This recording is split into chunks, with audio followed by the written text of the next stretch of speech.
Bismillahirrahmanirrahim. Assalamualaikum warahmatullahi wabarakatuh. Waalaikumsalam warahmatullahi wabarakatuh. Alhamdulillahirabbil alamin.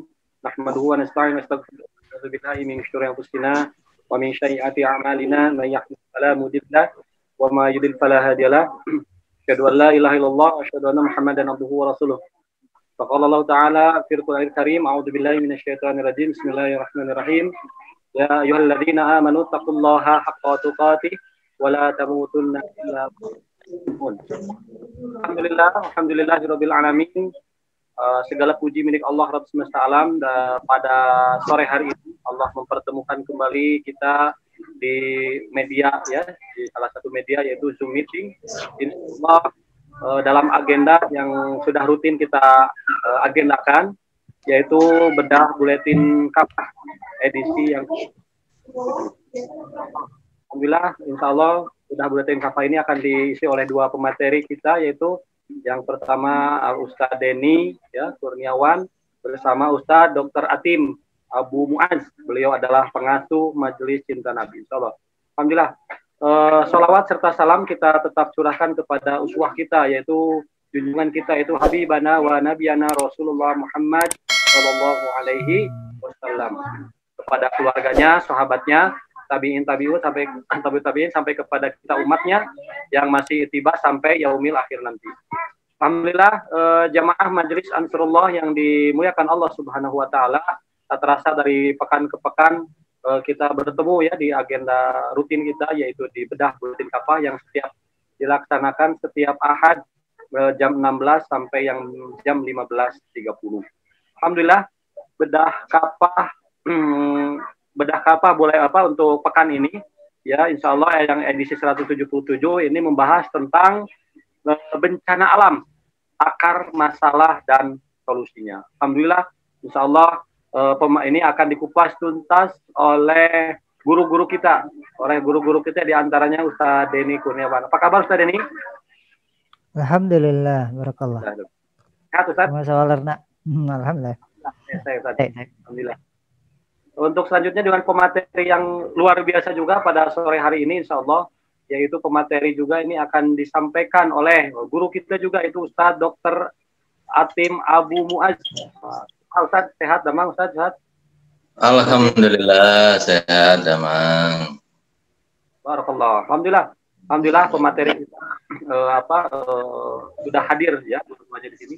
Kami ucapkan juga terima kasih kepada jamaah, ya, Majelis Ansarullah yang senantiasa hadir setiap pekannya di agenda ini. Mudah-mudahan ini menjadi ladang amal bagi kita semua, menjadi pahala bagi kita semua di sisi Allah Subhanahu Wa Taala. Amin ya Allah ya Rabbal Alamin. Baik, kita akan membahas saja langsung kepada materi kita, yaitu bagaimana bencana alam, akar masalah dan solusinya. Karena akhir-akhir ini kita saat ini memang, ya, di negeri kita ini sedang jelas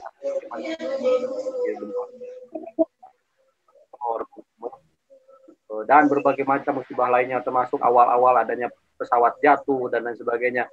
Ini tentunya bagi kita orang-orang yang beriman senantiasa menjadi muhasabah diri dan muhasabah bagi negeri ini, apa yang terjadi di negeri ini. Nah, tentu saja inilah tema yang dibahas pada buletin Kafah ini pada pekan ini. Insya Allah akan dibedah tuntas oleh yang pertama, ya, saya akan persilakan kepada Ustadz Denny Kurniawan SS. Beliau adalah pengasuh Majelis Ansarullah yang sudah siap sepertinya, ya, untuk menyampaikan materi yang pertamanya, dan insya Allah akan dilanjutkan oleh pemateri yang kedua nanti oleh Ustadz Dr. Atim. Baik, kepada Ustadz Denny, tafadhol, dipersilakan Ustadz. Bismillahirrahmanirrahim. Assalamualaikum warahmatullahi wabarakatuh.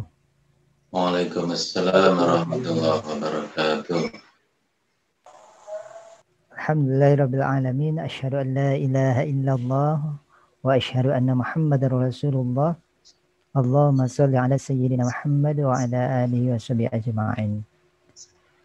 Hadirin rahimakumullah, alhamdulillah di kesempatan kali ini kita bisa bersua kembali di dalam bedah buletin Kafah edisi 177. Ini di penghujung Jumadil Akhir ya. Jadi nanti pertemuan yang akan datang itu sudah masuk ke Rajab ya.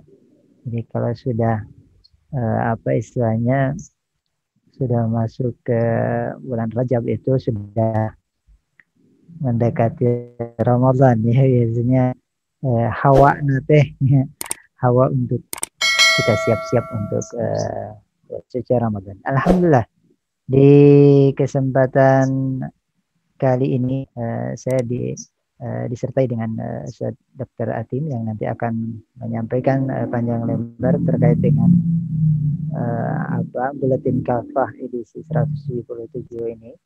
Yang tadi disampaikan oleh Ustaz bahwa tema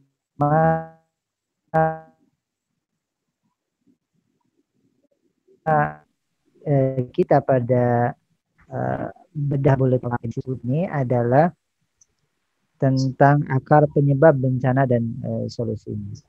Hadirin rahimakumullah, sebagaimana kita ketahui bahwa yang namanya bencana ya di awal tahun 2021 ini silih berganti ya, dan kita bisa saksikan bagaimana ada bencana-bencana yang itu nampak sekali ada hal yang tidak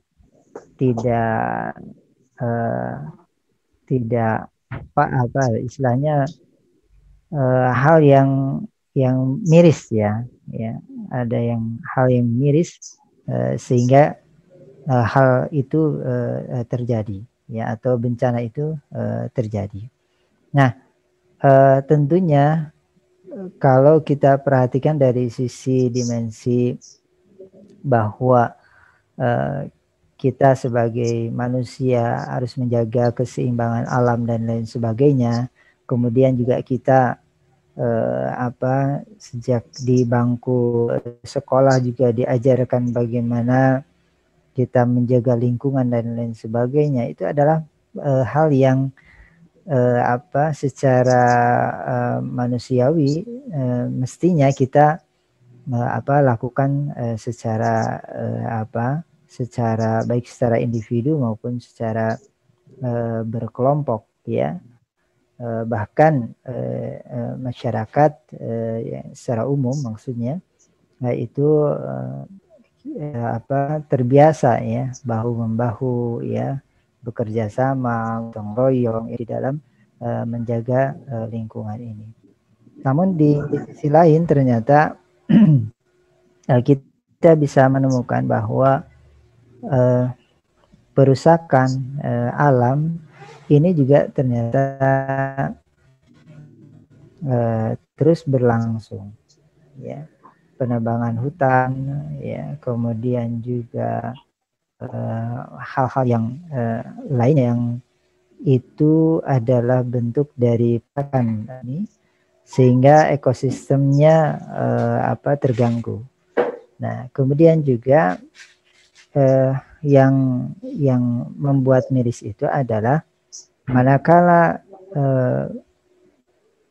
musibah ini terjadi ya, nah itu dengan mudahnya ya penguasa itu menyatakan bahwa ini dikarenakan faktor alam, curah hujannya tinggi ya, sehingga menyebabkan banjir misalnya seperti ini ya.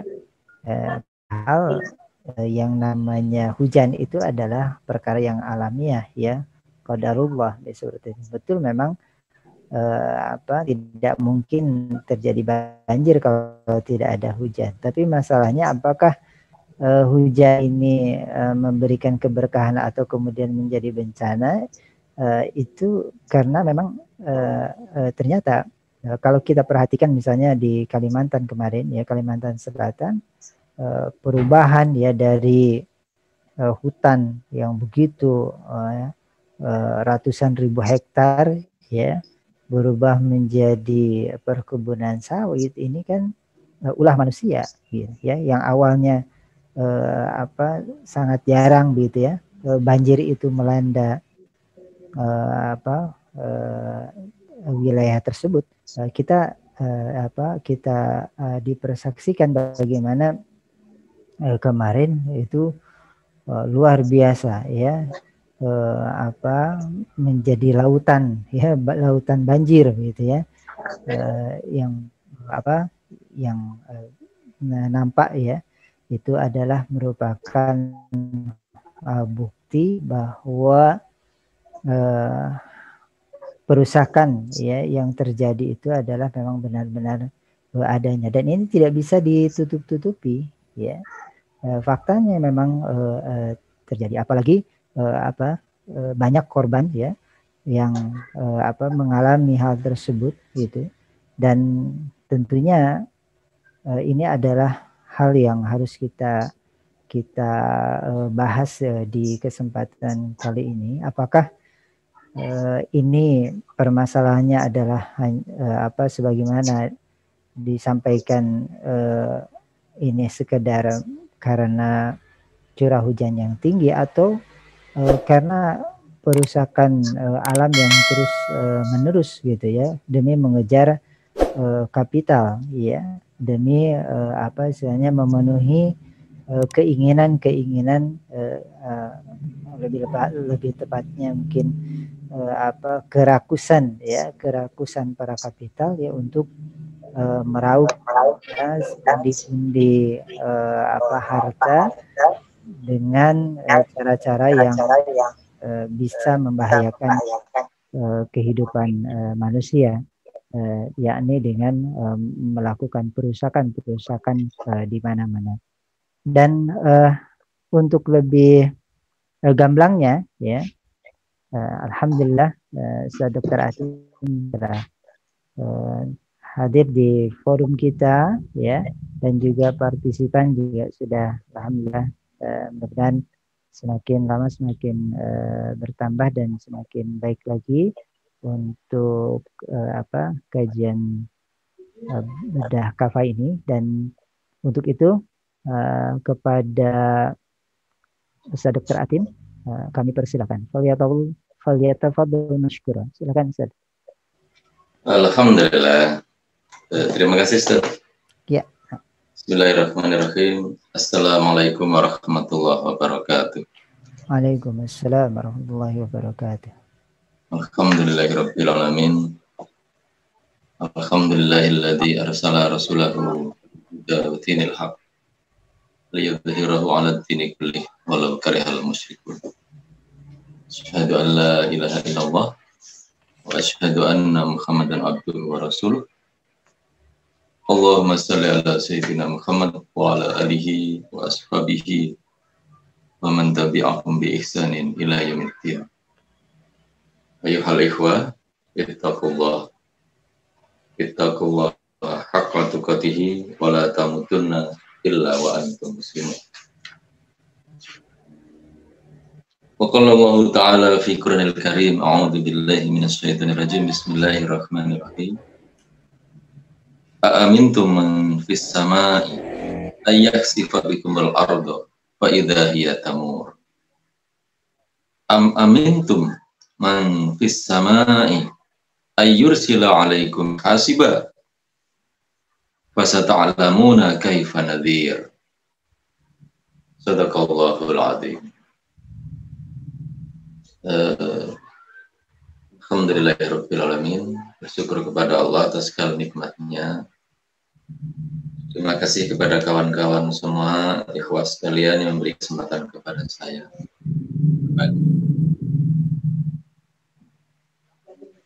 Pada kesempatan kali ini kita akan membahas musibah demi musibah yang menimpa negeri kita ini, dan negeri kaum muslimin yang lain juga kalau saya lihat juga nggak jauh beda.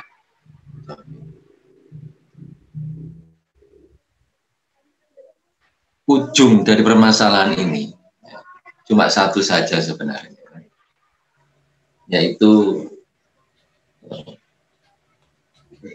ujung, bukan pangkal. Ujung dari permasalahan ini sebenarnya cuma satu, yaitu Allah ingin memberikan peringatan kepada kita.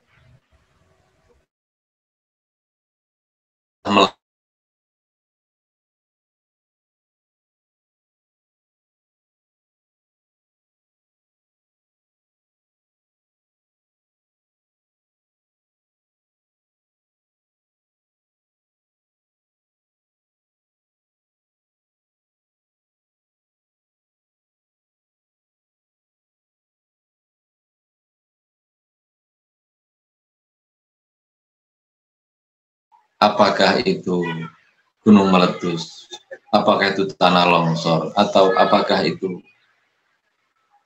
kecelakaan yang besar, apakah itu gempa bumi, atau musibah-musibah balak-balak yang lain yang kita nggak tahu.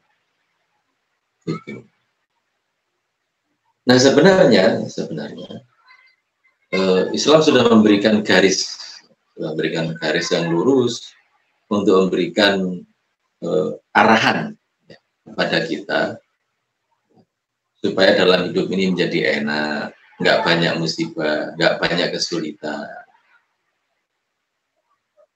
Dengan arahan-arahan dari Nabi SAW.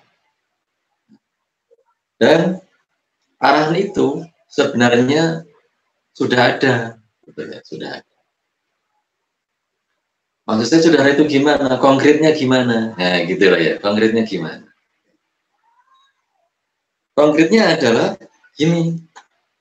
Kalau seseorang ingin terhindar dari suatu musibah atau katakanlah kedzaliman atau ketidaknyamanan, ya itu ya, macam-macam ketidaknyamanan, macam-macam.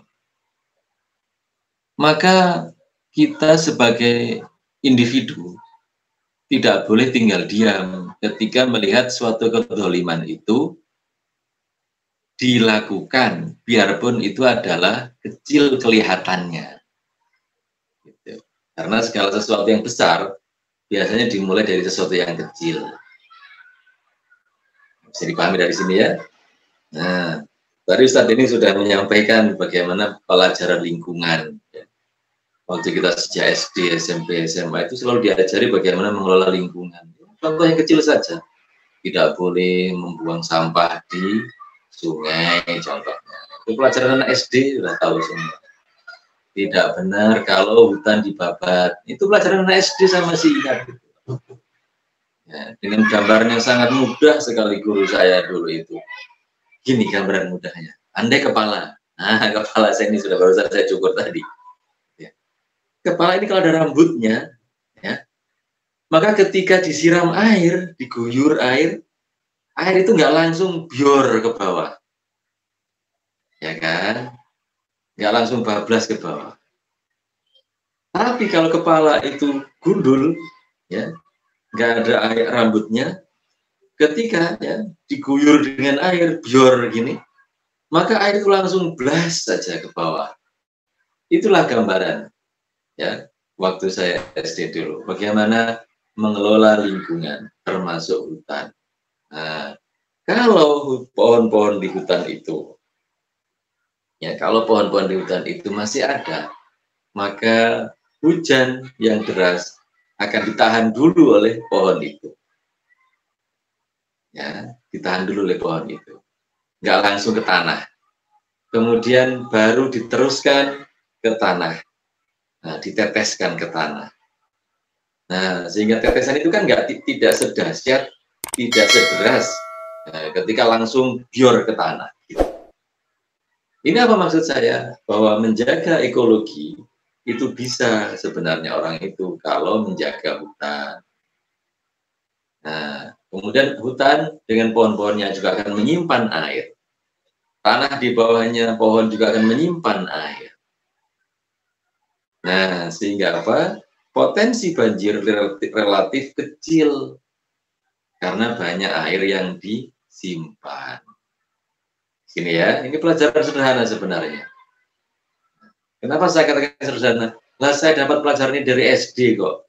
Dan SD itu apa sih kemampuannya? Begitu-begitu saja. Apalagi zaman saya masih sekolah SD. Itu aja ngerti.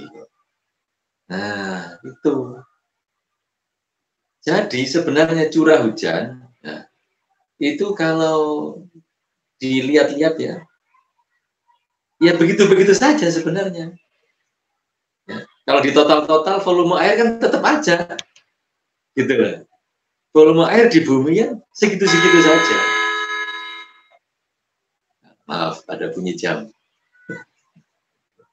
Nah, ketika volume air yang sebenarnya tidak terlalu jauh berbeda itu datang, kemudian dia mendapatkan tempatnya sebagaimana biasanya, ya, tempat air maksud saya, maka dia nggak akan kemana-mana.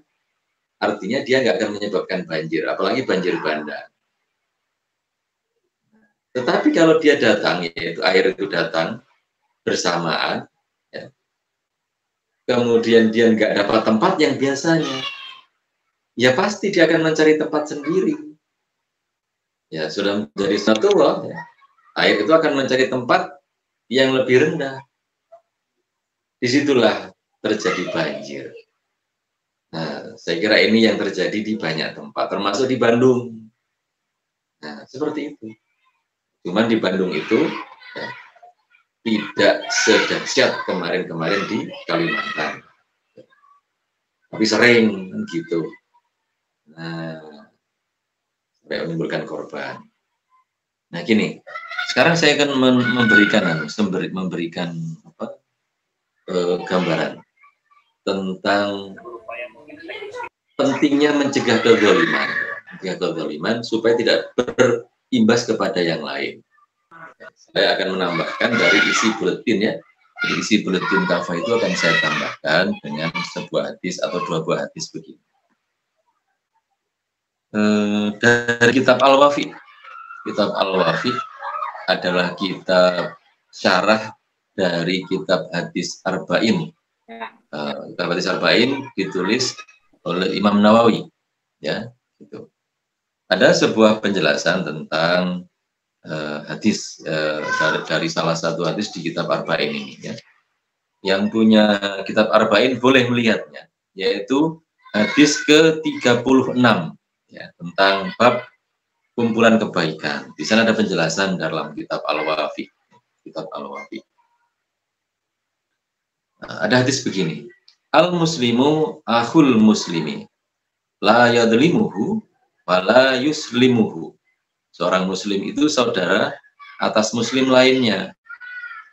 Tidak mendoliminya dan tidak menyerahkannya kepada musuh. Nah, dalam riwayat Muslim, tidak membiarkannya, yaitu tidak membiarkannya dizolimi dan tidak membantunya. Nah, ini penting, ya. Tidak membiarkannya dizolimi dan tidak membantunya. Oke. Kemudian ada hadis yang lain, gini. Hadis dari riwayat Bukhari dan Muslim, ya, begini. Unsur akhaka dzaliman au madluman. Bantulah saudaramu, baik yang zalim atau terzolimi. Nah, mudah-mudahan mulai bingung. Kalau bingung berarti mikir, kan begitu. Saya ulang lagi ya. Unsur akhaka dzaliman au madluman. Ya. Bantulah saudaramu, baik yang zalim atau terzolimi. Nah, gitu. Kalau Anda bingung, kalau panjenengan bingung berarti sama dengan sahabat waktu itu. Ya. Faqala rajulun, kemudian salah seorang laki-laki berkata,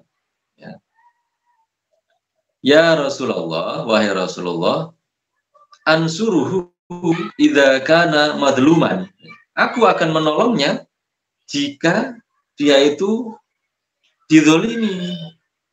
Ya. Gampang kan begitu memahaminya gitu. Afara'aita idza kana dzaliman. Ya. Kaifa ansurhu? Gitu. Lalu bagaimana cara saya menolong orang yang zalim? Nah, gitu. Sahabat bertanya begitu pada Rasulullah, ya. Kaifa ansuruhu? Bagaimana aku bisa menolongnya? Dia itu orang zalim kok. Nah, qala Rasulullah kemudian menjawab, tahjizuhu anil zulmi. kamu menahannya dari berbuat dolim. Ya. Fa inna dzalika nasruhu. Ya. Maka sesungguhnya yang seperti itu adalah menolongnya. Nah, ini ya. Penting saya sampaikan di sini, saya rasa ini sangat penting. Ya, berbuat dolim itu harus ditolong. Dengan cara apa? Dengan cara mencegah dari berbuat dolim. Karena dia adalah saudara kita. Nah, konteksnya gimana sekarang? Nah, di sini dengan musibah-musibah itu. Gitu. Gini, bahwa tidak dipungkiri, ya, penduduk negeri ini adalah kebanyakan orang Islam, kaum muslimin.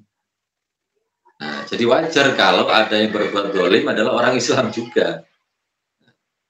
Wajar. Nah, kedoliman dalam konteks bencana-bencana yang bisa kita lihat akhir-akhir ini itu gimana? Ya, yang bisa kita lihat kan, ya, misal kalau ada orang ingin merusak lingkungan, ya, atau sudah, atau sementara merusak lingkungan, kita sebagai Muslim punya kepentingan, ya kan, untuk mencegahnya. Supaya apa? Kepentingan kita tidak terjadi kerusakan lebih parah, sehingga menghindari yang namanya bencana atau bala yang lebih besar. Nah, keberadaan kita di sini sebagai lembaga, ya, sebagai lembaga dakwah yang senantiasa menyuarakan nasihat-nasihat, ya. Saya kira selama ini kita sudah menyampaikan, tidak jarang, tidak sedikit, dan tidak ada henti-hentinya. Kita senantiasa menyampaikan amar ma'ruf nahi munkar, termasuk dalam masalah lingkungan. Nah, seperti itu. Sehingga ya, harapan saya pribadi, kita terbebas ketika ada tuntutan bahwa kita ditanya misalnya, kenapa kamu nggak mengingatkan saudaramu? Kita sudah mengingatkan. Dengan apa misalnya? Dengan buletin, dengan ceramah-ceramah, dengan tausiah-tausiah, dengan diskusi-diskusi. Ya, seperti itu. Kita sudah menolong saudara kita. Karena saudara kita itu punya hak untuk ditolong. Apakah dia yang dolim atau yang didolimi. Nah, dalam konteks terjadinya banyak musibah, banyak bencana, dominan di sini adalah orang yang berbuat dolim. Kita menolong mereka dengan cara apa? Mencegahnya. Dengan cara apa? Memberikan nasihat. Nah, itu sudah kita lakukan. Dari dulu, ya, dari dulu. Nah, ikhwah yang dirahmati Allah Subhanahu wa Ta'ala, tidak henti-hentinya juga, ya, selain apa namanya peringatan-peringatan, kita juga senantiasa menyampaikan fakta-fakta, gitu ya. Bukan cuma fakta, ancaman-ancaman dalam Al-Quran sering kita sampaikan. Seperti itu. Nah, sekarang kita akan membahas sedikit, mengambil sedikit, ya, dari ayat Al-Quran tentang ancaman Allah Subhanahu wa Ta'ala di dalam surat Al-Mulk yang tadi sudah saya bacakan. Ancaman bagi siapa? Bagi orang yang dolim. Dan ternyata ini sangat keras. A'udzubillahi minasyaitonirrajim. Bismillahirrahmanirrahim. A'amintum man fis sama'i ayyakhsifa bikumul arda fa idza hiya tamur. Apakah kamu merasa aman terhadap Allah yang di langit, bahwa dia akan menjungkir balikkan bumi bersama kamu, sehingga dengan tiba-tiba bumi itu terguncang. Al-Mulk ayat 16.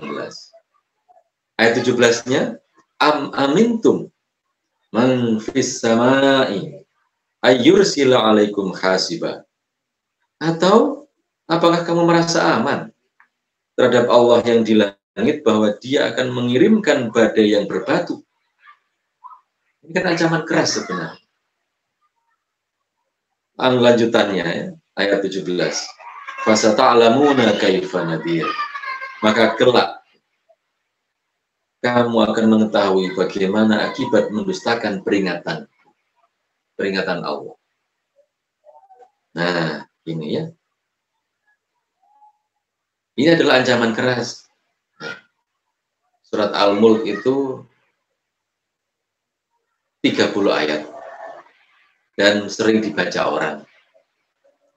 Cuman terkadang peringatan di situ kurang diperhatikan.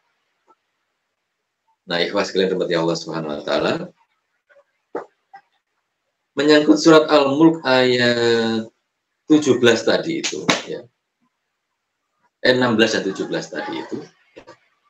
Saya bacakan dari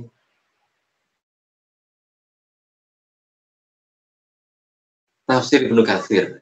Begini penjelasan. Amintum man fis samai ayyaksifa bikumul arda fa idza hiya tamur. Apakah kamu merasa aman terhadap Allah yang di langit bahwa Dia akan menjungkir balikkan bumi bersama kamu, sehingga dengan tiba-tiba bumi itu berguncang, yakni berguncang dengan hebatnya dan bergetar. Ini adalah af'al Allah. Manusia nggak bisa melakukan itu. Jadi ini adalah ancaman Allah kepada manusia. Kemudian lagi dilanjutkan ayat 17-nya. Am amintum man fis samai ayyursila alaikum hasiba. Atau apakah kamu merasa aman terhadap Allah yang di langit bahwa Dia akan mengirimkan badai yang berbatu. Jadi ayat 16 tadi itu bumi berguncang, bergetar dengan hebatnya, ya, dijungkir balikkan. Ayat 17-nya ancamannya adalah Allah akan mengirimkan badai yang berbatu. Yaitu apa penjelasannya? Yaitu angin yang menerbangkan batu-batu yang menghantam kalian. Seperti pengertian yang terdapat di dalam ayat lain melalui firman Allah, yaitu terdapat dalam surat Al-Isra. Ya. Al-Isra ayat 68. Ya. A'udzubillahi minasyaitonirrajim. Bismillahirrahmanirrahim. Afa amintum ayyakhsifa bikum janibal barri au yursila alaikum hasiban thumma la tajidu lakum wakila. Ya. Maka apakah kamu merasa aman dari hukuman Tuhan yang menjungkir balikkan sebagian daratan bersama kamu, atau Dia meniupkan angin keras yang membawa batu-batu kecil dan kamu tidak akan mendapat seorang pelindung pun bagi kamu. Ya, itu ya. Surat Al-Mulk ayat 16, Al-Mulk 17, Al-Isra ayat 68. Maka demikian pula dalam surat ini Allah mengancam mereka melalui firman-Nya. Ya, lanjutan surat Al-Mulk lagi. Fasata'lamuna kaifa nadir. Maka kelak kamu akan mengetahui bagaimana akibat mendustakan peringatan. Yakni bagaimana keadaan peringatanku dan akibat yang menimpa orang yang menentang dan mendustakan. Kemudian disebutkan dalam firman berikutnya, ya, 18 surat Al-Mulk, ya. Walaqad kadzdzabal ladzina min qablihim. Sesungguhnya orang-orang yang sebelum mereka telah mendustakan. Mendustakan maksudnya di sini adalah rasul-rasul. Ya. Artinya apa? Yang ingin saya sampaikan dari sini adalah bahwa Allah mengancam bagi orang-orang yang mendustakan peringatan-peringatannya dalam Al-Quran dengan ancaman yang berat. Dan itu sudah pernah terjadi sebenarnya. Dan ternyata kita, sebagian di antara kita, orang yang hidup zaman sekarang, tidak mau mengambil pelajaran dari situ. Sehingga benar-benar Allah memberikan musibah, peringatan, atau bencana, atau terserah apa dinamakannya. Mungkin ada yang mengatakan ini azab. Mungkin ada yang mengatakan ini peringatan. Wallahu a'lam. Supaya apa sebenarnya? Supaya orang-orang kita-kita ini kembali kepada peringatan Allah. Nggak terus-terusan berbuat dolim. Kalau saya pahami, mohon maaf ya, ini bukan tafsir yang akan saya sampaikan. Cuma pemahaman saya tentang kiriman badai yang berbatu. Ini memungkinkan terjadi, ya, ketika gunung itu meletus. Ya. Gunung meletus mengeluarkan batu-batu yang besar. Atau Al-Isra 68 tadi itu, ya, angin keras yang membawa batu-batu kecil itu memungkinkan dari gunung yang meletus, dari kerikil-kerikil. Kita sering melihat, ya, kerikil-kerikil, batu-batu besar atau debu-debu, bahkan kadang debu itu panas. Ya. Itu berterbangan di sekitar gunung itu sampai radius berapa kilometer. Wallahu a'lam. Nah, itulah ikhwas sekalian rahmati Allah Subhanahu wa taala. Ya. Mudah-mudahan apa yang saya sampaikan ini ada manfaatnya, menjadi pembuka diskusi kita tentang musibah dan akar masalahnya, dan mudah-mudahan kita menemukan solusi, ya, dari semua masalah. Kalau bicara solusi, ujungnya cuma satu, kembali kepada Allah. Sebagaimana umat-umat terdahulu, yaitu contoh konkret adalah di Quran Nabi Adam alaihissalam, kemudian nabi-nabi yang lain, Nabi Yunus alaihissalam, yang sering kita contohkan. Itu saja Ustaz, barangkali sedikit, mudah-mudahan bermanfaat untuk pengantar diskusi kita kali ini. Qul qouli hadza wastaghfirullahu li wa lakum innahu huwal ghafurur rahim. Mangga.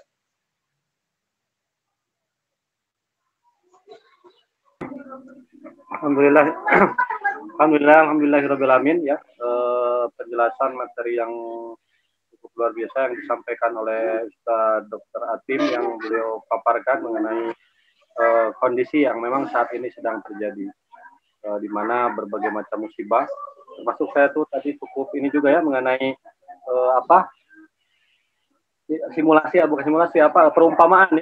perumpamaan yang sampai Ustadz ini buka kepalanya gitu, buka kopiahnya, udah diumpamakan bagaimana air itu langsung gitu ya, Masya Allah. Ini perumpamaan yang mudah ya, jadi anak kecil saja sebenarnya itu bisa tergambarkan bagaimana musibah itu terjadi gitu ya. Itu logika yang cukup mudah bisa dicerna oleh kita ya. Kemudian selanjutnya tadi juga peringatan-peringatan dari Allah Subhanahu wa taala yang dijelaskan di Quran surat Al-Mulk ayat ke-16 dan 17, bahkan disampaikan juga mengenai tafsirnya bagaimana kondisi bahwa intinya adalah yang pertama sebagai peringatan buat kita, yang kedua adalah juga solusinya adalah karena sudah mencampakkan atau mendustakan ayat-ayat Allah atau peringatan-peringatan Allah Subhanahu wa taala. Baik, Ustaz, sebelum ini kita akan ke pertanyaan langsung dulu Ustaz, biar diskusi kita lebih hangat pada sore hari ini. Bismillahirrahmanirrahim. Saya izin bertanya Ustaz, Sugeng dari Kampung Paralon, Bojong Soang. Bencana alam yang terjadi belakangan ini memang secara nafsiah ini bentuk teguran Allah. Namun apabila dalam sudut pandang amar ma'ruf nahi mungkar, ketika dijelaskan detail mengenai asbab bencana-bencana alam yang terjadi seperti misal banjir besar di Kalimantan itu akibat pembalakan hutan yang dia lakukan secara brutal dan ugal-ugalan. Dikaitkan lagi dengan ketidakmampuan pemerintah dalam meregulasi dan mengatur kebijakan-kebijakannya. Masih dominan anggapan di masyarakat bahwa penjelasan tersebut di atas itu ngawur dan malah cenderung menyudutkan pemerintah. Masih dominan di masyarakat. Anggapan bahwa kaji dan ngaji diri sendiri itu bagaimana kita menyikapi tersebut? Jazakallah khair. Demikian Ustaz pertanyaan dari Sugeng ini, dari Sugeng dari Kampung Paralon. Ini silakan dari Ustaz Atim dulu yang mungkin bisa menjawab, atau mau Ustaz Deni dulu ya. Silakan. Dari sisi nafsiyah tadi pandangannya. Kemudian selanjutnya dari sisi tadi perbaiki diri sendiri dulu katanya gitu ya, tidak seolah-olah tidak menyudutkan ya posisi pemerintah seperti itu. Kenapa? Karena mengenai pembalakan itu. Jadi perbaiki dulu diri itu di akhir-akhir pertanyaan begitu. Silakan, Dad. Al-Mukarram dulu. Baik, bismillah. Ya, silakan Al-Mukarram. Baik. Jadi sebagaimana tadi disampaikan oleh Dr. Atim bahwa memang kerusakan ya yang terjadi pada saat ini ya sehingga menimbulkan bencana itu sejatinya adalah dikarenakan ulah tangan manusia ya, dan ini bukan hal yang bukan hal yang baru ya, dan nampaknya juga ini adalah hal yang menjadi kesadaran kita bersama bahwa ada istilahnya salah kelola ya, atau ada hal yang tidak tepat di dalam pengelolaan di dalam pengelolaan segala hal ini ya, termasuk di dalamnya adalah bagaimana pengelolaan terhadap terhadap kepemilikan umum ya. Kalau dalam Islam itu ada kepemilikan umum ya, termasuk di dalamnya itu adalah merupakan hutan-hutan ya, yang itu seharusnya menjadi tanggung jawab ya pihak pengelola ya untuk dapat memanfaatkannya dengan baik tanpa harus merusak, bahkan ya bisa membuat permasalahan di kemudian hari, bahkan bisa mengganggu ya kehidupan manusia secara umum gitu. Nah, kalau kita perhatikan memang yang terjadi justru ketika pembiaran ini ya terus berlangsung ya, dengan disertai ya keluarnya ya peraturan-peraturan yang ya seakan-akan itu bisa memberikan angin segar ya bagi siapa saja yang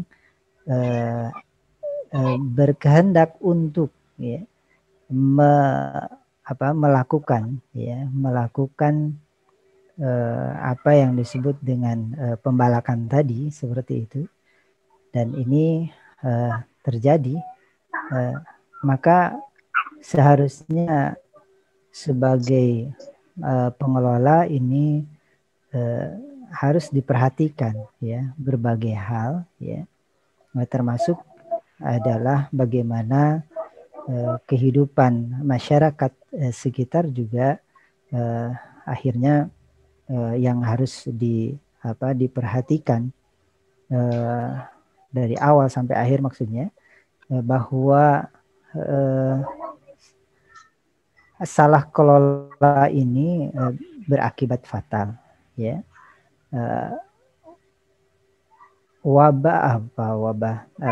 Musibah ya, musibah yang terjadi pada saat ini adalah musibah yang mungkin secara secara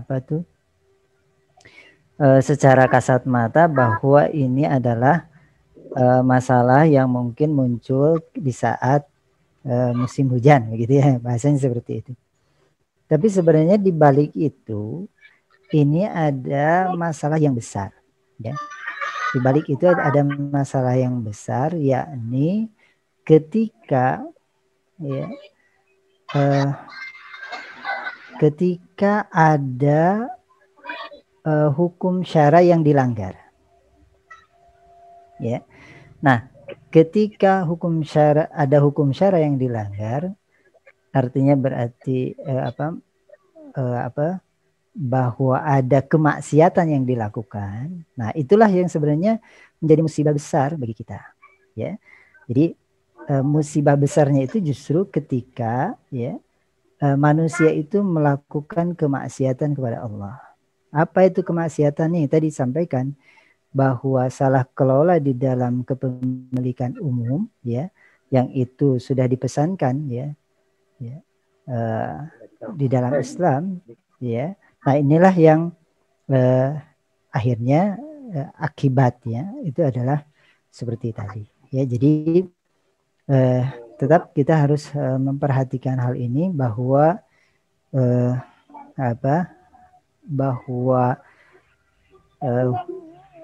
hal yang terjadi pada saat ini, ya, selain qadarullah, tapi juga kita harus berintrospeksi bahwa ada, ya, kemaksiatan yang dilakukan sehingga dengan hal tersebut kemudian bencana itu menimpa, gitu ya.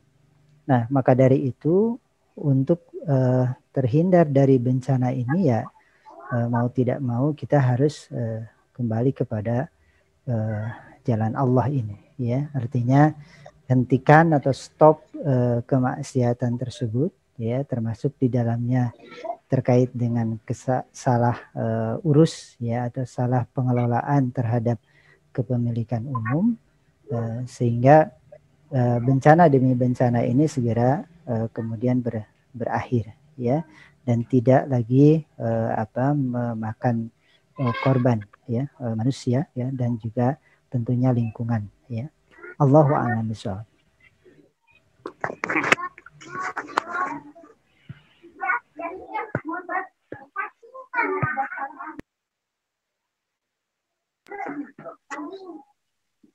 Alhamdulillahirrahmanirrahim. Sultan, rada rame ini. Untuk alhamdulillah, ya, jawaban tadi yang disampaikan Ustadz Denny mengenai jawaban yang dari Pak Sugeng tadi, mudah-mudahan bisa mencerahkan atau bisa terjawab, ya, jawaban bagaimana kondisi ini bukan hanya masalah tadi, ya, masalah sistem dan lain-lain juga. Ini tadi sudah disampaikan oleh Ustadz Denny. Mungkin Ustadz Atim mau menambahkan atau bagaimana sambil menunggu pertanyaan yang datang, ya, silakan. Kami menunggu pertanyaan selanjutnya, Ustadz. Terima kasih Ustadz Yus. Terima kasih Ustadz Denny. Hanya menambahkan saja. Ada satu pertanyaan yang tadi itu kayaknya belum disentuh, yaitu memulai dari diri sendiri. Gitu Ustadz Yus, ya? Benar, ya, gitu betul, ya? Ada mulai dari sendiri. Itu kayaknya belum disentuh lagi. Saya jawab begini. Oke, benar. Kita mulai dari diri sendiri. Mulai dari apa? Mulailah dari belajar. Jangan mulai dari diam. Nah, jadi kepada penanya, yang ditanya orang atau yang berhadapan dengan orang, ya, tadi Pak Rudi Sugeng, ya, kalau diskusi dengan orang, ditanya orang, mendapat pernyataan dari orang, nggak usah menyalahkan orang lain, ini itu, pihak lain, pihak sana, pihak sini. Mari kita mulai dari diri sendiri. Oke, apa yang sudah mulai Anda lakukan? Ya kan? Saran saya dikatakan kepada orang itu adalah, mulailah dari diri sendiri dengan belajar. Dengan ikut ngaji yang benar, sehingga bisa tahu masalah banyak hal. Nah, kalau sudah belajar, sudah ngaji, akan tahu masalah, bahwa ini bukan masalah individu. Masalah musibah yang besar ini bukan cuma masalah individu, ini masalah kemasyarakatan, dan ini bersifat luas. Masalah kemasyarakatan ini adalah masalah antara orang yang mengelola ya, dengan orang yang dikelola. Seperti itu. Nah, dalam hal ini, pengelolaan suatu sumber daya alam, ya, ini adalah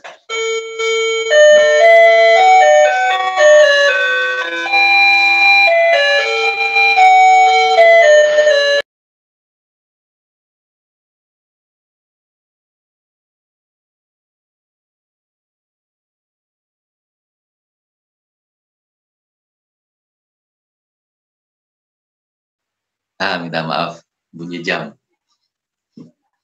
Jadi, dalam masalah pengelolaan sumber daya alam, berarti ini kan pengelolaan suatu negara.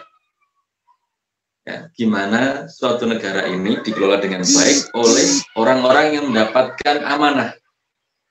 Nah, gimana caranya mengelola suatu negara, termasuk sumber daya alamnya, sehingga tidak menimbulkan suatu kemudorotan.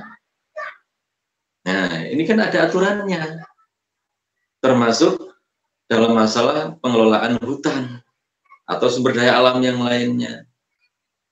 Seperti itu, ada caranya, dan itu harus diketahui. Gimana cara mengetahuinya? Belajar, ngaji. Maka ajaklah orang yang tadi itu, ya, Pak Rudi, Pak Sugeng, ya, yang dari Kampung Pralon, ajaklah untuk belajar bersama-sama, ngaji bersama-sama. Kalau tidak mau ngaji setiap minggu di rumahnya Pak Rudi, ajaklah bersama-sama ngaji di forum ini, lumayan. Nah, gitu ya. Saat ini tadi sudah menyampaikan tentang prinsip pengelolaan sumber daya alam supaya baik, kan begitu. Yaitu al-muslimu syuraka fi thalathin. Kaum muslimin itu berserikat dalam 3 hal. Akan begitu. Ya. Ada yang namanya air, ada yang namanya api, dan ada yang namanya padang gembalaan. Nah, padang gembalaan ini termasuk hutan itu. Bagaimana cara mengelola hutan yang baik sehingga tidak menimbulkan mudorot? Seperti itu, negara harus mengelola dengan baik. Nah, kalau bicara negara yang mengelola, maka dia ada aturan-aturan, ada kaidah-kaidah. Kan seperti itu. Nah, gini, saya ingin tunjukkan sedikit karena kita sekarang belajar Islam, maka saya akan menunjukkan betapa para ulama sudah menunjukkan kepada kita, mengajari kepada kita beberapa kaidah tentang siasah, di bidang siasah, gitu ya. Kaidah-kaidah fikih maksud saya, kaidah-kaidah fikih. Sebagian saja yang saya tunjukkan. Ada kaidah fikih siasah yang berbunyi begini ya. Saya bacakan. Ini untuk menambahkan khasanah pengetahuan kita. Ya. Tasarruful imami ya, ala ra'yati manutun bil maslahati. Saya ulang lagi. Ya. Tasarruful imami ala ra'yati manutun bil maslahati. Ya. Yang artinya begini. Kebijakan seorang pemimpin terhadap rakyatnya bergantung kepada kemaslahatan. Nah, ini adalah kaidah fikih di bidang siasat. Jadi, kebijakan pemimpin itu harus bergantung kepada kemaslahatan, bukan bergantung kepada kemauan sendiri atau kemauan orang-orang tertentu, tapi bergantung pada kemaslahatan rakyat banyak atau umat kalau bahasanya gitu mudah.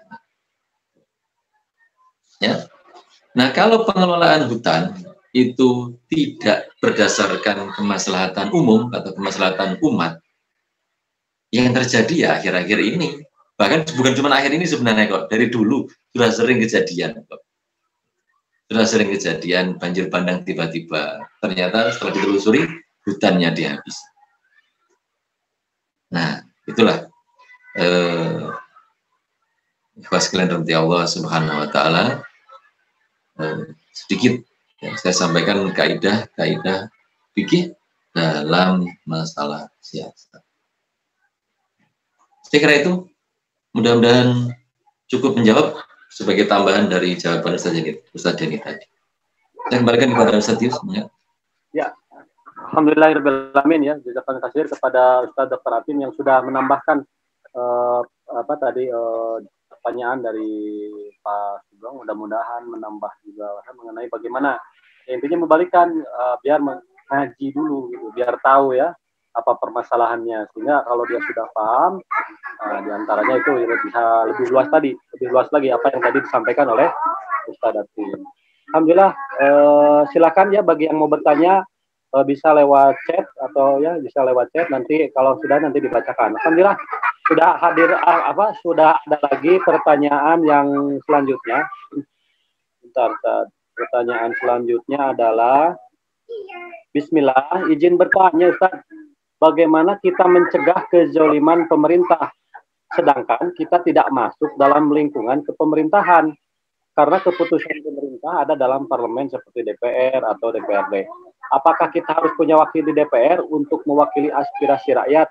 Jazakallah khair, Ustaz. Mangga Ustaz, silakan Ustaz Atim langsung saja Ustaz. Tadi pertama kan dari Ustaz Denny, nih sekarang nanti Ustaz Atim, nanti tambahkan Ustaz Denny gitu ya. Saya kira sudah saya sampaikan tadi di pembukaan atau prolog tadi ya, bahwa cara kita mencegah kezaliman itu adalah memberikan nasihat, dan dalam majelis-majelis itu senantiasa disampaikan tausiah atau nasihat-nasihat, baik kepada level individu, pada level masyarakat, jamaah, atau pada level pemerintahan atau negara. Ya. Tidak harus kok kita itu supaya bisa menyampaikan nasihat itu tidak harus kita ada di dalam pemerintahan, kok nggak harus. Ya. Acara-acara itu ya, yang kita lihat entah di televisi atau di mana saja, itu kan mereka bukan orang pemerintahan, tidak semuanya masuk dalam pemerintahan. Toh masuk juga kok nasihat itu, nyampe juga kok nasihat itu kepada pemerintahan. Nah, buletin kafah ini, ya, saya punya dugaan kuat kalau nggak boleh dikatakan yakin ya. Itu pun nyampe informasinya.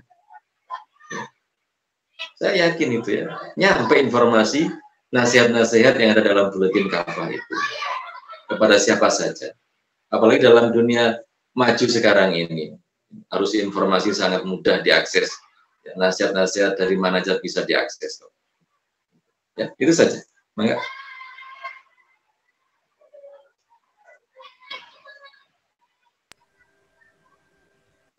Saya kembalikan kepada Ustaz Yus, mangga. Ya, alhamdulillah jawaban yang cukup simpel ya, sederhana mengenai tadi bagaimana intinya adalah bahwa tugas kita adalah menyampaikan nasihat ya, menyampaikan nasihat amar ma'ruf nahi mungkar. Nah, itu bagian dari amar ma'ruf ya, mulai dari level ya, mungkin tadi individu, keluarga kita, masyarakat, jamaah secara keseluruhan, bahkan sampai kekuasaan. Ya, seperti itu. Alhamdulillah. Itu yang disampaikan oleh Ustaz Dr. Atim. Selanjutnya mungkin Ustaz Denny mau menambahkan ya, tadi karena ditambahkan Ustaz Atim nih. Sekarang Ustaz Denny nambahin juga berarti kalau gitu ya. Silakan. Ya, jadi memang kalau bicara tentang amar ma'ruf nahi mungkar ini, memang ini tugas kita bersama gitu. Di level manapun ya, di dalam situasi apapun, dan di dalam kondisi kita seperti apapun, kita sebagai seorang muslim ya mendapati kewajiban ini gitu, baik di dalam maupun di luar pemerintahan gitu. Saya pikir kaum muslim begitu banyak ya yang ada di pemerintahan ya, baik itu pusat maupun daerah gitu. Bahkan para ulamanya pun begitu banyak gitu, seperti itu. Artinya jauh lebih dari cukup ya untuk menyampaikan aspirasi masyarakat gitu. Dan ini adalah bukan permasalahan yang sulit ya untuk menyampaikan nasihat tadi, gitu. Karena selama kita bisa menyampaikan, ya, baik itu secara qaul maupun secara tulisan, gitu, maka itulah yang kita lakukan. Terlepas dari kemudian apakah hasilnya, ya, sesuai dengan harapan atau tidak, ya, kita serahkan kepada Allah Subhanahu Wa Taala terkait dengan hal tersebut, ya. Yang jelas kita sudah menyampaikan, dakwah kita sudah lakukan, ya, seperti itu, dan kita tidak pernah henti-henti untuk senantiasa mengingatkan, ya, senantiasa mengajak, ya, seperti itu. Atas dasar karena memang kita menganggap kita ini semua kan kaum muslim itu bagaikan satu tubuh, gitu. Jadi kal jasadil wahid, tidak mungkinlah misalnya dalam satu tubuh ini yang satu kemudian membiarkan, ya, yang lainnya, ya, bagian tubuh yang lainnya itu menzolimi atau dizolimi, kan, seperti itu kayak tadi bahasanya itu, ya. Jadi tidak mungkin demikian, gitu. Sehingga nasihat ini mesti terus disampaikan dalam posisi apapun, dalam kondisi apapun, ya, sebagai bentuk tanggung jawab kita, ya, dan juga sebagai bentuk ketaatan kita kepada Allah dan Rasulnya. Allahu a'lam bishawab. Ya, alhamdulillah, ya, tambahan dari Ustadz Denny mengenai bagaimana kondisi saat ini, ya. Sebenarnya intinya juga kalau kita mau berpikir panjang bahwa sesungguhnya saat ini pun kalau kita mau hitung-hitungan secara jumlah, baik itu di DPR ataupun di DPR, itu sudah mumpuni, sudah sangat banyak, cukup kaum muslimin. Cuman permasalahannya adalah maukah mereka mau menerapkan Islam secara semuanya, gitu. Seandainya tadi, ya, mau menerapkan Islam dan menerapkan aturan untuk mengatur lingkungan dengan Islam, nah, tentunya seharusnya bisa kalau seandainya dorongan dari setiap kaum muslimin ini mau, gitu. Nah, pertanyaannya bahkan bisa jadi tadi, ya, dari diri kaum muslimin sendiri tidak mau, gitu, ya, mereka itu mau menerapkan Islam. Nah, ini yang harusnya menjadi pertanyaan besar bagi kita. Kalau bertanya masalah jumlah, saat ini pasti jumlah kaum muslimin sudah mengisi di pos-pos itu banyak, ya. Begitu saja, sudah banyak saat ini. Cuman masalahnya kemauan untuk menerapkan Islam, mau atau tidak. Nah, itu yang harusnya menjadi PR tugas kita itu, ya. Itulah tugas kita menasehati agar bagi mereka yang sudah di sana juga agar sudah bisa mau menerapkan aturan Islam. Mungkin itu, ya, tambahan dari saya nih, jadi MC jadi nama ini.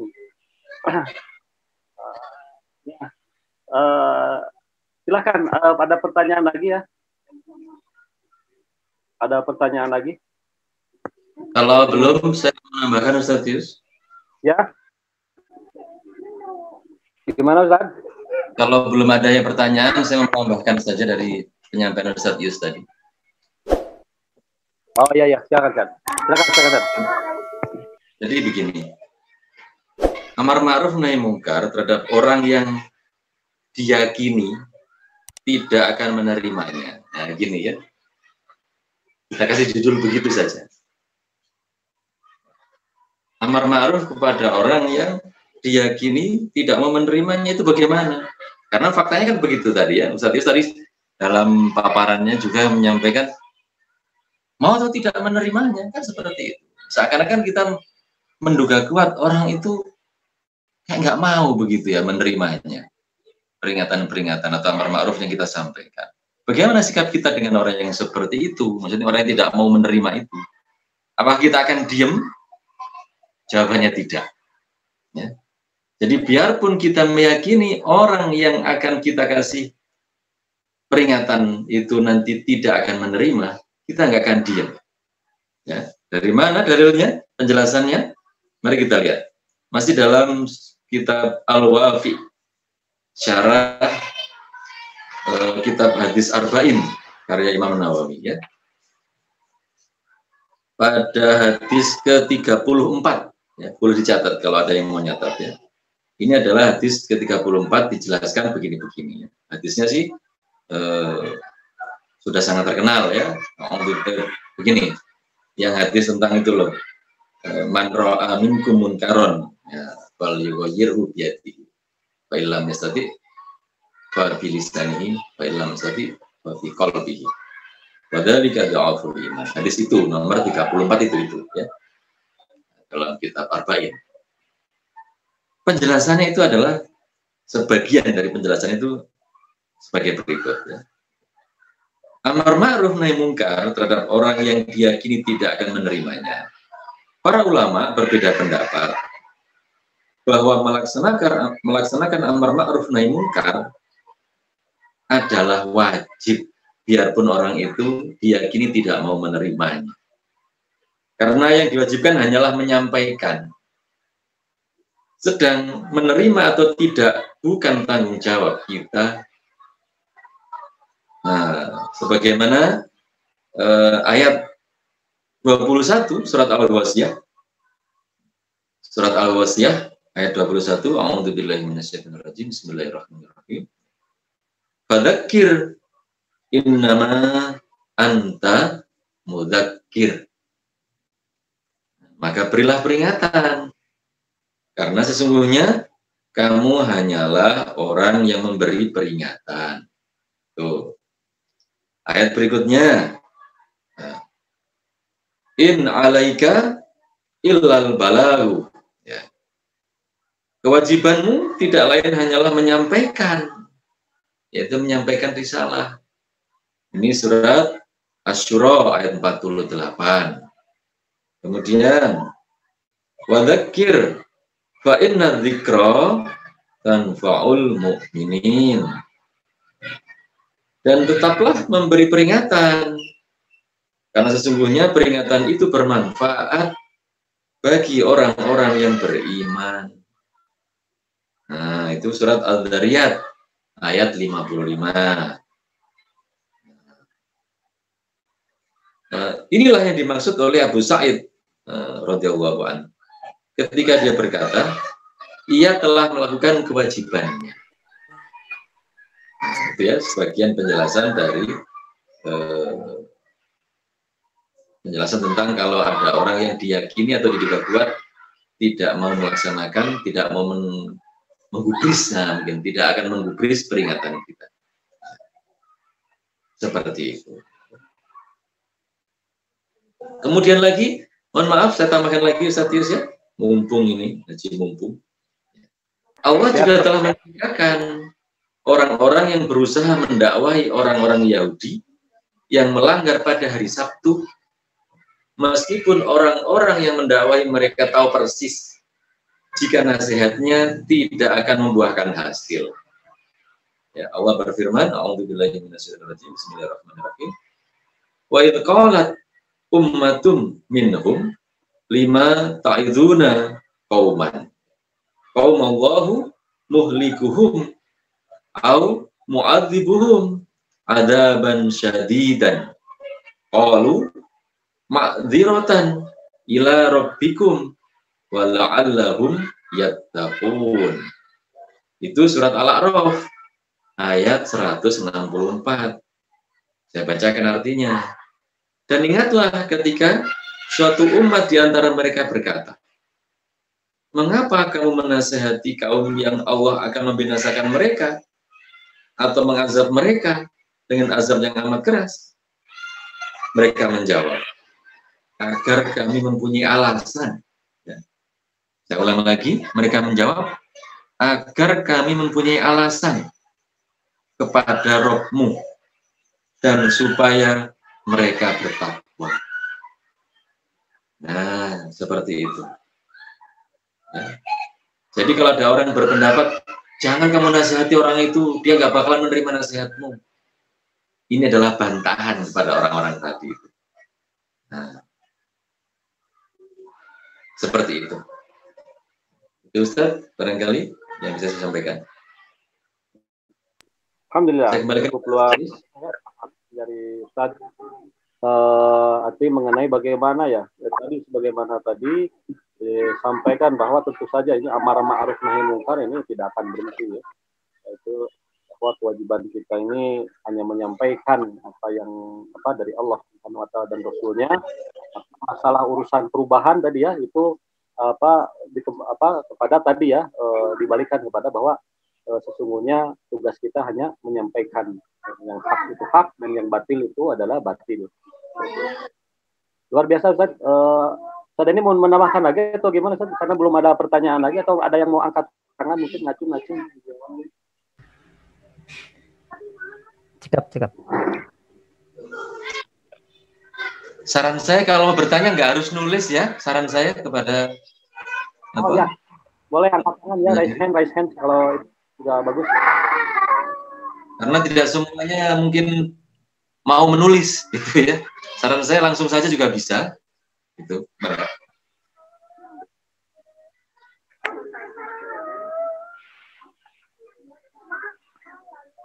Silakan kalau mau bertanya bisa langsung dibuka mungkin ini mic-nya ya. Maaf saya tidak membuka video ini, kurang bagus kalau dibuka video sinyalnya.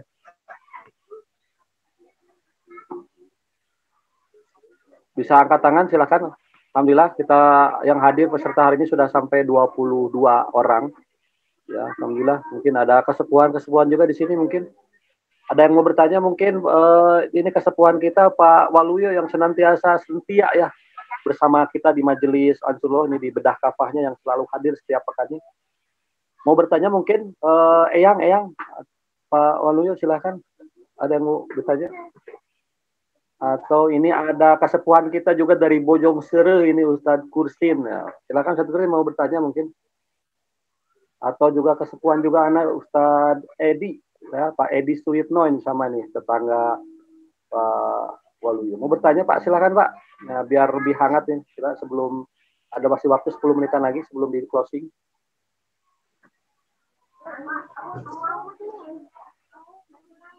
Mangga. Nah, ini kayaknya sudah paham semua Ustaz.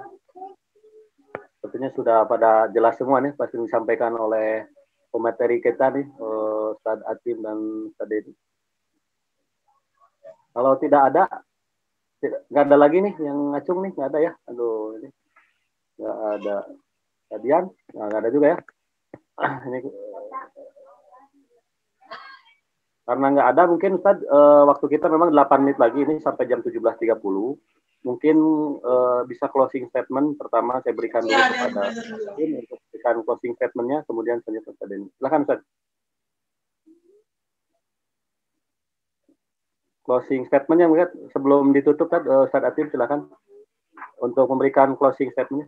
Oh enggak, Ustaz Denny dulu ya, karena tidak ada lagi pertanyaan. Silakan Ustaz Denny untuk memberikan closing statementnya, karena berapa 8 menitan lagi berakhir. Silakan Ustaz. Baik, hadirin rahimakumullah.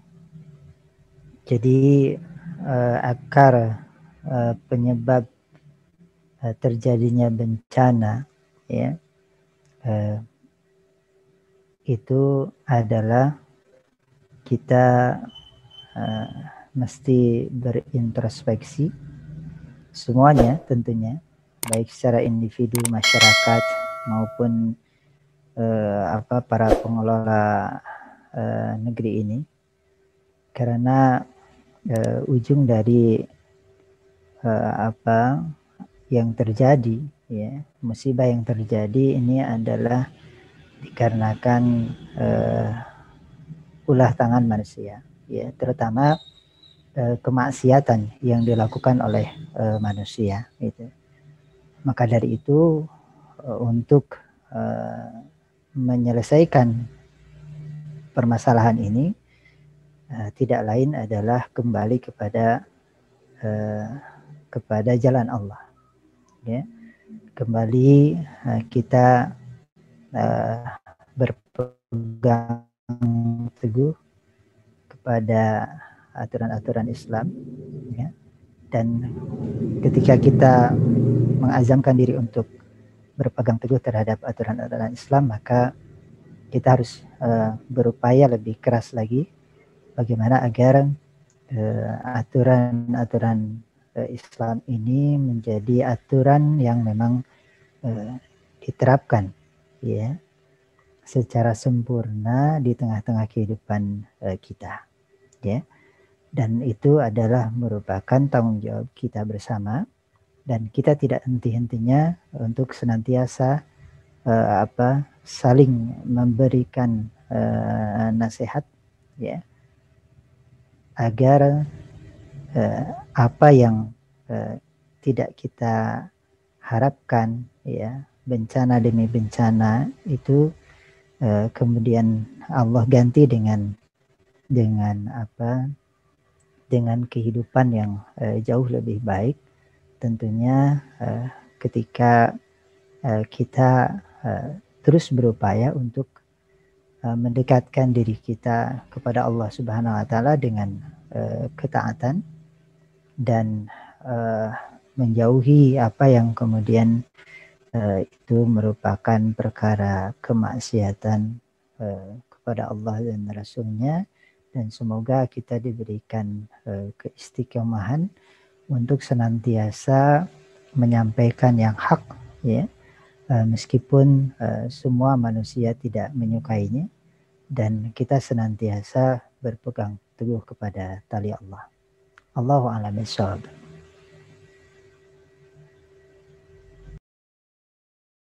Alhamdulillahirobbilalamin, barakallah, ya. Demikian dari closing statement dari Denny, ya. Ustaz Atim, ada, silakan. Alhamdulillah, terima kasih. Menyambung closing statementnya Ustadz Denny saja. Yang penting kan kita menasehati dalam rangka amar ma'ruf nahi munkar, kan itu nasihat menasehati. Saya melanjutkan dari Ustadz Denny saja, ingin mengambil sabda Rasulullah SAW. Ad-dinun nasihah.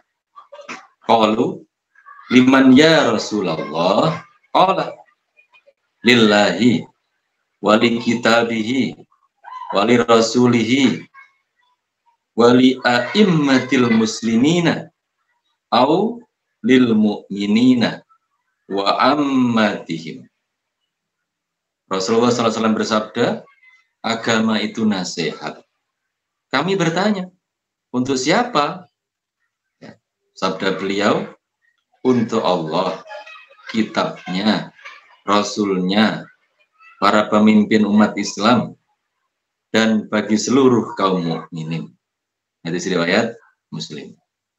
Saya kira itu yang bisa saya sampaikan. Penjelasannya dari hadis ini mungkin di tempat yang lain. Aku qouli hadza wa astaghfiruhu li wa lakum innahu huwal ghafurur rahim. Wassalamualaikum warahmatullahi wabarakatuh. Waalaikumsalam warahmatullahi wabarakatuh. Alhamdulillahirobbilalamin. Itulah demikian closing statement yang disampaikan oleh Ustaz Denny dan Ustaz Dr. Atim. Saya juga mau tambahan satu ayat lagi, boleh ya? Jadi memang tambahan ayat yang closing mengenai ayatnya itu bagaimana di Quran surat Al-A'raf ayat 96, ya. A'udzubillahi minasyaitonirrajim. Walau anna ahlal qura amanu wa taqaw la fatahna alaihim barakatin minas sama'i wal ard walakin kazzabu fa akhadnahum bima kanu yaksibun. Itu dari saya, kalau dari saya. Alhamdulillah. Jadi sekiranya suatu negeri itu beriman dan bertakwa, ya, maka la fatahna alaihim, akan dibukakan pada mereka barokah, ya, keberkahan dari langit dan bumi. Jadi itulah kuncinya adalah bahwa umat ini, negeri ini haruslah menjadi orang-orang yang senantiasa menjadi umat yang beriman dan bertakwa kepada Allah Subhanahu wa taala, yang berusaha menerapkan, ya, syariat Allah secara totalitas, secara kafah, dan dengan tentunya syariat Allah itu bisa terlaksana secara kafah dengan cara dakwah, ya, dengan cara amar ma'ruf nahi mungkar di antaranya itu. Demikianlah beberapa materi sudah disampaikan, bedah kafah sore hari ini disampaikan mengenai kondisi saat ini, mengenai musibah yang terjadi saat ini dan solusinya. Insya Allah itulah di antara solusinya. Saya ucapkan terima kasih jazakumullah khairan kepada Ustaz Denny yang sudah memberikan materinya yang cukup luar biasa. Demikian juga kepada Ustaz Dr. Atim yang sudah memberikan materinya yang cukup luar biasa juga. Tak lupa juga kami sampaikan jazakumullah khairan kepada para, ya, hadirin Majelis Ansarullah yang sudah hadir pada sore hari ini, yang senantiasa setia mengikuti setiap pekannya bedah kafah yang tentunya temanya setiap pekan itu dengan tema yang cukup seru, yang dengan kekinian ya, dengan kondisi-kondisi yang saat ini memang terjadi. Mudah-mudahan majelis ini, agenda ini terus berjalan ke istiqomahan. Mudah-mudahan ini juga kita tidak lain adalah untuk mengharap ridho Allah Subhanahu wa taala dengan cara dengan amar ma'ruf nahi munkar ini. Mudah-mudahan Allah memberkahi kita insyaallah. Baik, kita sama-sama tutup majelis ini dengan sama-sama membaca sifat dan doa majelis. Astagfirullahaladzim. Astagfirullahaladzim. Subhanakallahumma wa bihamdika asyhadu an la ilaha illa anta astaghfiruka. Kru media ya, kru mohon maaf apabila ada kekurangan kealpaan pada sore hari. Aku minkum. Assalamualaikum warahmatullahi wabarakatuh. Waalaikumsalam warahmatullahi wabarakatuh. Warahmatullahi wabarakatuh. Barakallahu khairan katsiran Ustaz. Barakallahu fiik.